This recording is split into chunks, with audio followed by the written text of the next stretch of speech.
Hello everyone, I'm Toledo Railfan, and this is how to connect Code 83 FlexTrack. So a key problem with when many model railroaders use FlexTrack is that obviously you have its benefits. Right here I have two 2.5 feet long FlexTrack. Not only does it flex, which is easy to bend around curves, but it's also really smooth. And I've run many trains on this track, or many locomotives, and it is super easy and smooth to set up. But one problem is, how do you connect these two together? As you can see, there's no place to put the rail joiners in, and let me show you what that looks like. So basically, on a normal piece of track, you have these two little slots here for simple rail joiners, and you can see on the bottom here you have this area right here where you can simply slide these rail joiners on like this and like this, and it's really simple, easy. This is easy for beginners. You can it's a universal design. You can connect it with basically anything. That's not the case with FlexTrack, so I'm going to show you how to easily connect it, and it doesn't require any cutting of the rails. It is a super easy thing.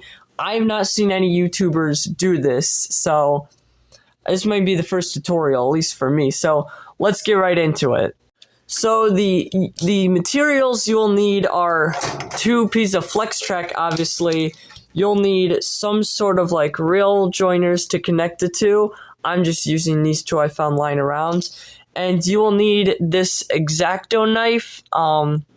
Any model matters as long as it has a sharp end to it like that. So first thing you want to do is you want to, let's start with this one. So let's get this out of the way.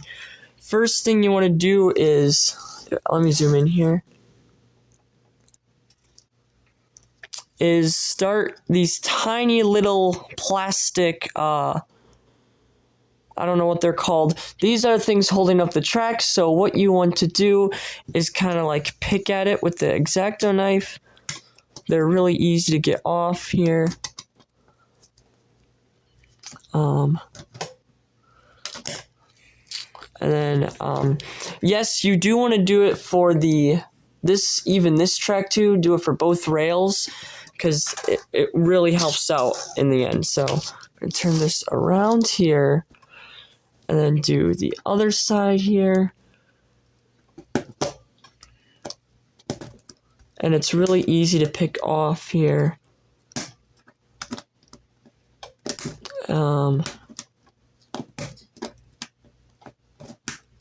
That should be good. And then do the same for the other rail.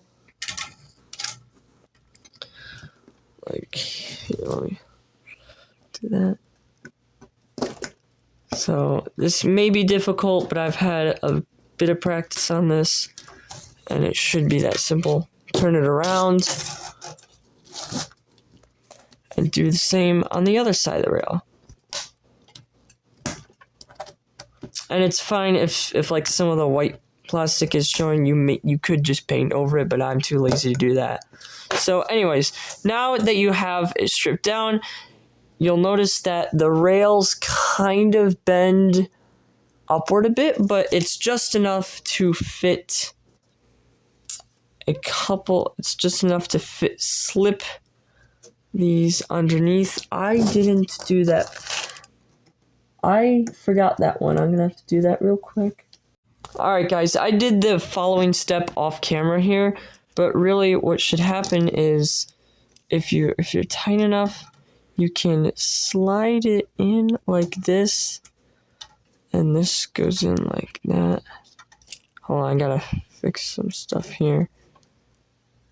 And same thing goes for that. And this creates a perfect balance in the track. There's no large gaps or anything. If you want to solder it for a stronger connection, you can. I don't know how to solder, but yeah, that's basically how you do it. And real quick before this video ends, I'm going to show you what a bad design looks like. So this is what a bad design looks like right here. As you can see, you have like 2 railroad ties. I think that's what these things are called, sleepers. Two of them are missing here, and you have this very noticeable gap. You have another one over here. You have a pretty big one right there. You have another one over here, but like this was the problem I was trying to solve here, and I think I did a pretty good job. But yeah, this is what I was trying to fix, and it was a big issue on this layout. And then here's the design on my newer layout. As you can see, right here, you have a near perfect connection, and trains run smooth across that connection. You got another one right here. This one I kind of messed up on. I may need to fix it, but it should be okay for now. There's another connection right there, but it's not connected right now. That one is another good example. And that one right there. So that's what it should look like. And if we zoom out here, no gaps except for there. Nice, smooth track. Perfect for any layout.